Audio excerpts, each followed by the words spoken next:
This is the Adidas Adizero Adios Pro and versus the Hoka One One Rocket X. Starting off with the Hoka One One Rocket X shoe that came out in 2020 and a carbon fiber plated shoe. I'd like to start off with the upper material. So the upper material of the Rocket X, very breathable, has an gusseted tongue, and a very styled heel counter. So you're not going to see that heel counter move at all. Very nice fit, very nice lockdown as well. A very smooth insole as well that's glued in. And quite of a nice lacing lockdown feel as well.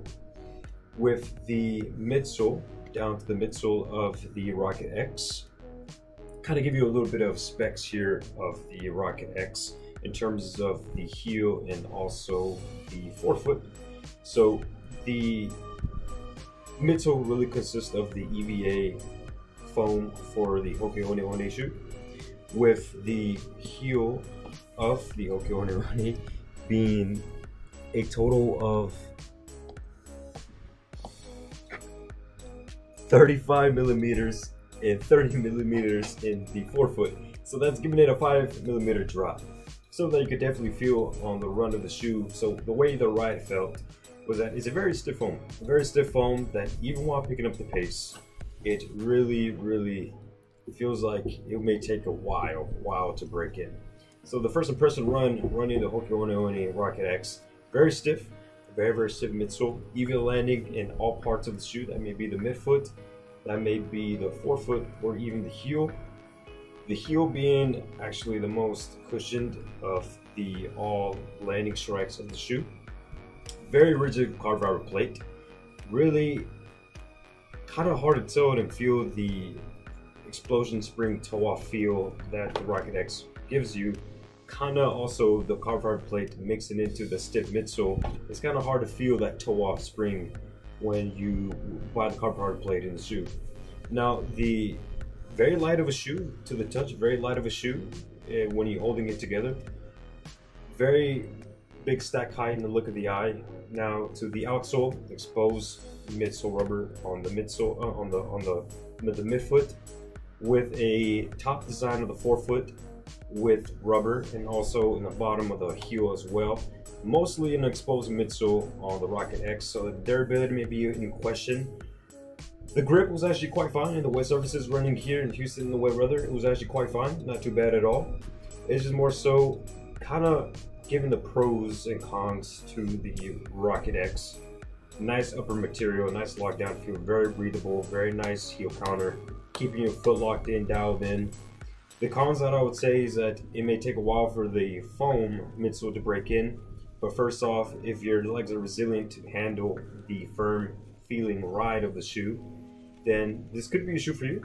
The carbon fiber plate is kind of hard to tell the difference by, even if you're picking up the pace. It's a very, that stiffness kind of wears it off. But the durability, if $180 retail price of the shoe is worth it for you in terms of the durability, the exposed midsole of midfoot, and the little outsole rubber that it does have, if you want to sacrifice it, that could be something that you would like to into if you really enjoy running the Rocket X. So I want to give that a reminder and awareness of what the pros and cons are of the Hoka One One Rocket X. And for the Adidas, Adidas Adios, Adidas Pro, I think is more of the superior shoe, and not just compared to the Hoka One One Rocket X, but I think all in all, in general, compared to every other racing shoe, carbon fiber plated shoe, I think it's a dominating one. I think it's going to be the first place for me, in my opinion. To start off, the upper, it has a cellular mesh upper, which is amazing. It has the best lockdown I've ever felt in a shoe. It has a semi-gusseted tongue, so that tongue is not moving around while you're running, while you try to slip it on. It is one of the best tongues I've ever felt.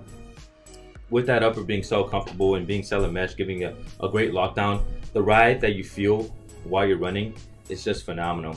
Going down to the heel, it's very nice. It's very light. It's not rigid. The heel counter is just very flexible, but it still provides you with great stability and great lockdown overall because of that cellular mesh upper. Extremely breathable, So this is a shoe that it's going to definitely not only, I believe, wick away some debris and moisture, but everything will dry up quickly if you step on puddles or anything like that. Going down to what I believe is the most dominating part of this shoe is the midsole with the Light Strike Pro. Now Adidas has really done themselves a big favor and their due diligence with this midsole. The Light Strike Pro is extremely bouncy, extremely cushioned, extremely snappy off the toe off with that carbon fiber plate and those energy rods, which is the new technology that Adidas is using. Those energy rods, in my opinion, are the most rigid and the most snappiest off of any carbon fiber plated racing shoe in the market right now. So all in all, this shoe is fast, it's very comfortable, it has really decent stability, to be honest. It's hard to believe, being such a high stack height, a 40 millimeter stack height on the heel. It's very stable in my opinion, and I believe that's all due to the Cellar Mesh upper and it being such a great secured lockdown on your foot, keeping your foot on top of this midsole and making the midsole its platform. And with the outsole rubber, it's just a flat strip of outsole rubber on the forefoot and two strategic rubbers on the heel.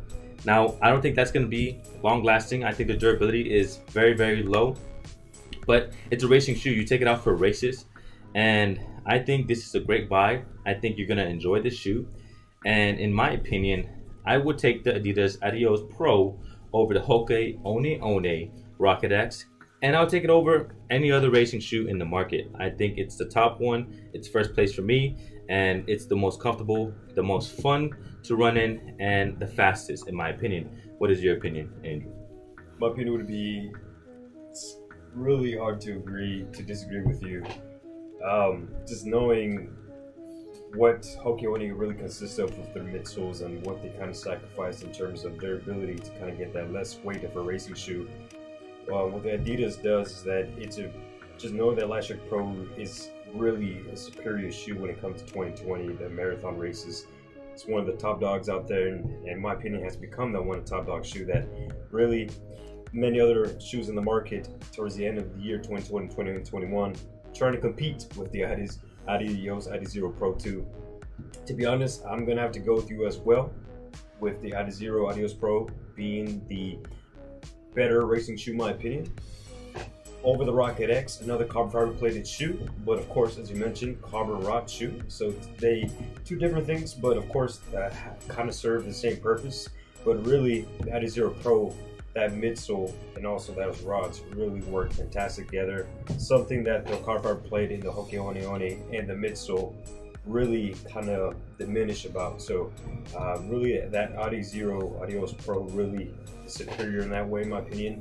The price point is quite spot on, and with it being around the same price, really, you can't argue with the Adizero Pro being that shoe that I would agree with you with being the shoe that I would choose on a race day marathon over the Rocket X from Hoka One.